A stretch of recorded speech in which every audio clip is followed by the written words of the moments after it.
Shalom smart people dimanapun berada. Apa kabar? Saya berharap kabar kita semua baik dalam lindungan penyertaan Tuhan. Oke, pada kesempatan Street Justice kali ini saya hendak membawakan sebuah materi, yaitu berjudul bagaimana mengetahui kehendak Tuhan. Yang seperti kita ketahui bahwa di 1 Yohanes 5 ayat 14 berbunyi, ia mengabulkan doa kita jika kita meminta sesuatu kepadanya menurut kehendaknya. Jadi janji Tuhan itu adalah semua permintaan yang kita panjatkan pasti akan ia kabulkan jikalau kita meminta menurut kehendaknya. Berarti jika kita itu meminta sesuatu yang sesuai dengan kehendak Tuhan, maka doa kita atau permintaan kita akan dikabulkan. 100% pasti akan dikabulkan itu, nggak mungkin nggak. Karena itu adalah janji dan jaminan yang telah diberikan di dalam Alkitab, yang tertulis dalam Alkitab. Tapi dengan kata lain bahwa ada syarat yang harus dipenuhi untuk keinginan atau doa yang kita panjatkan itu dijawab. Salah satunya hanyalah yaitu meminta apa yang kita minta ke Tuhan itu harus sesuai dengan kehendaknya. Jadi di sini pertanyaannya adalah apa itu kehendak Tuhan? Dan bagaimana kita tahu kehendak Tuhan? Terus bagaimana kita mencari kehendak Tuhan? Itu adalah pertanyaan yang sebenarnya simpel, tetapi dalam pelaksananya tidak simpel, teman-teman. Karena di dalam kalau saya bahasakan, di dalam bagaimana mengetahui kehendak Tuhan, kita itu harus intens membangun relasi, membangun hubungan dengan Tuhan. Salah satunya bagaimana mengetahui kehendak Tuhan adalah melalui doa dengan apa yang kita panjatkan ke Tuhan. Membangun komunikasi yang intens itu adalah dengan berdoa. Karena dengan salah satunya berdoa itu secara tidak langsung adalah membuka pintu antara kita dengan Tuhan supaya kita tahu apa yang Tuhan inginkan. Terus bagaimana caranya mengetahui kehendak Tuhan di dalam hidup kita?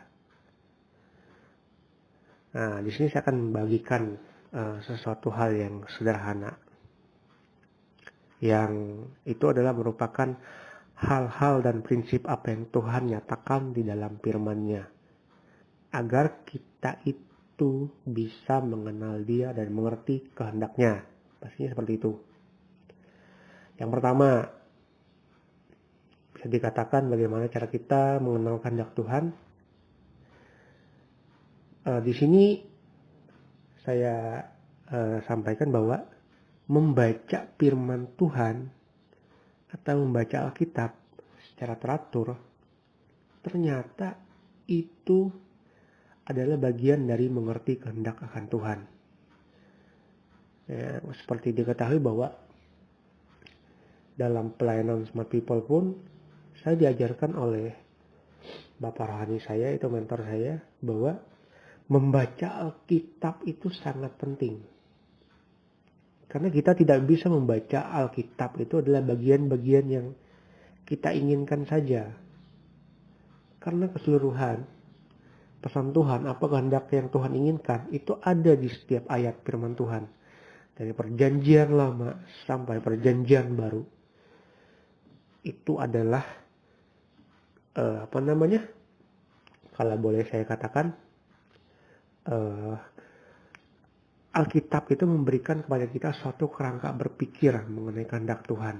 Jadi apa yang diucapkan di Alkitab itu bukanlah sesuatu yang mistik.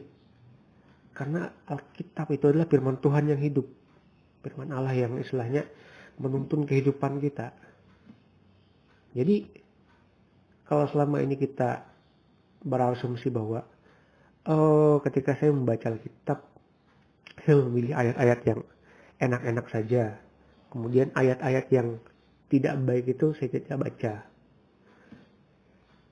Karena jika kita terlalu banyak memilih, maka kita tidak akan mengerti kehendak Tuhan apa yang Tuhan mau. Maka betapa pentingnya kita tuh mengerti kehendak Tuhan. Yang pertama adalah melalui membaca Alkitab secara teratur.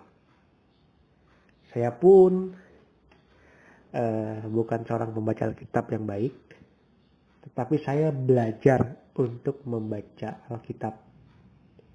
Setidaknya waktu itu saya diajarkan oleh Bapak Rahani, teman saya, membaca Alkitab dalam sehari itu diusahakan 5 halaman.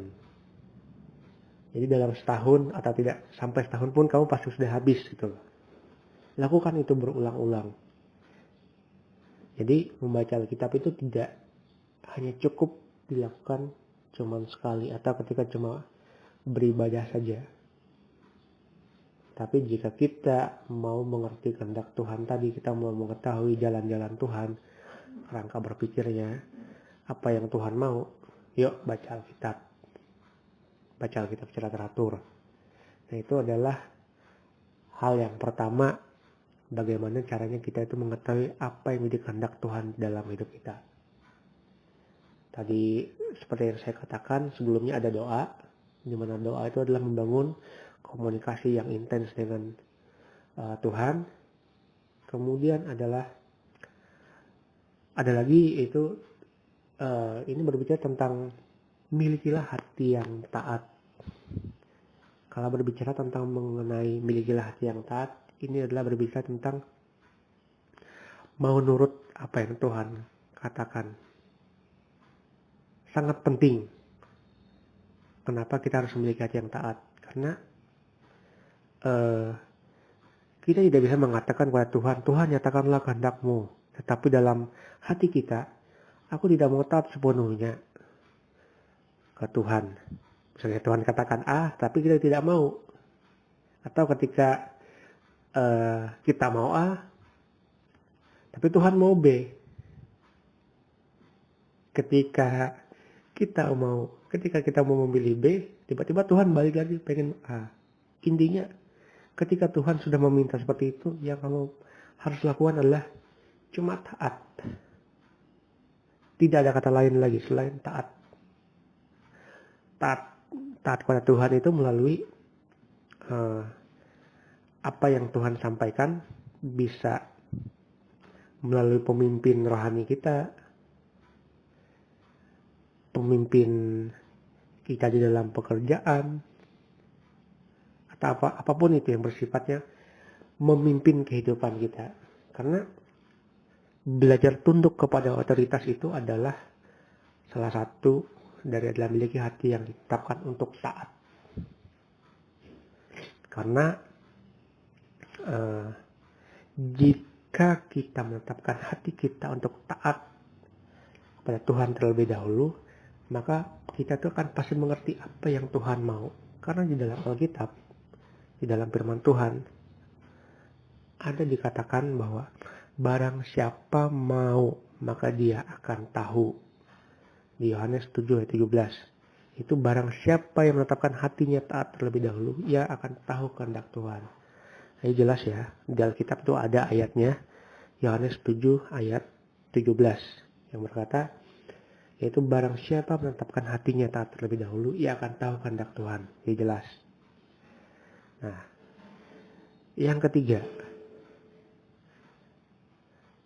hal yang ketiga adalah tidak ada orang yang bisa datang kepada Tuhan, mengenal Dia tanpa hati itu adalah jujur, terbuka, dan tulus di hadapan Tuhan.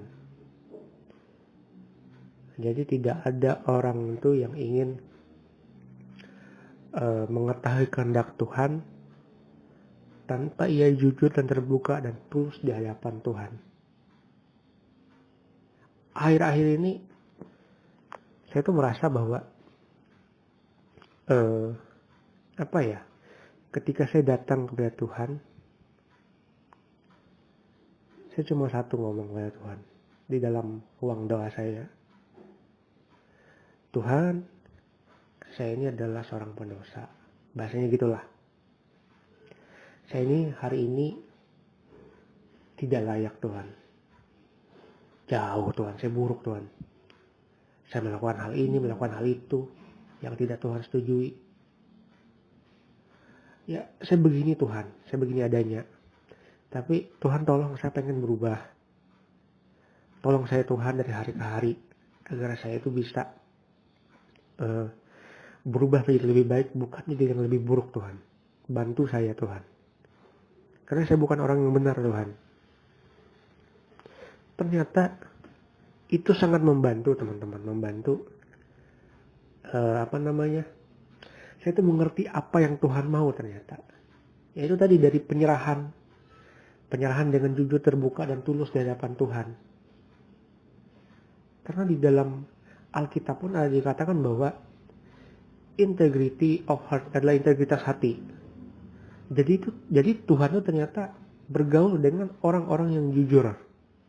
Bahwa Tuhan itu menyatakan kehendaknya kepada orang yang tulus, jujur, terbuka.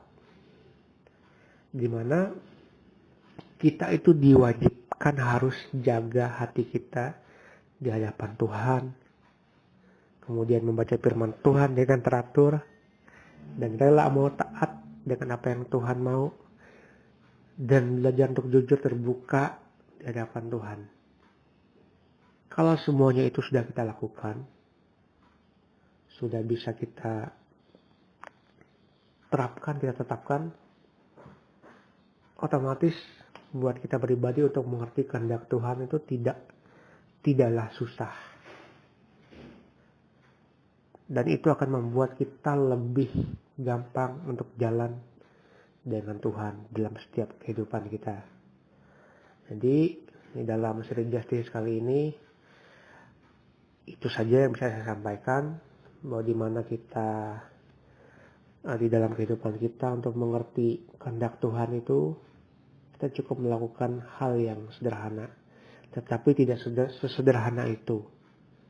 Karena di dalam melakukan kehendak Tuhan, kita harus belajar menyangkal keinginan kita, menyalipkan seluruh daging kita.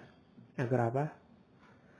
Agar kita bisa searah, agar kita bisa selaras dengan apa yang Tuhan mau, dan mengerti kehendak Tuhan tentunya. Sekian dari saya, materi Street Justice kali ini. Tuhan Yesus memberkati. Dah.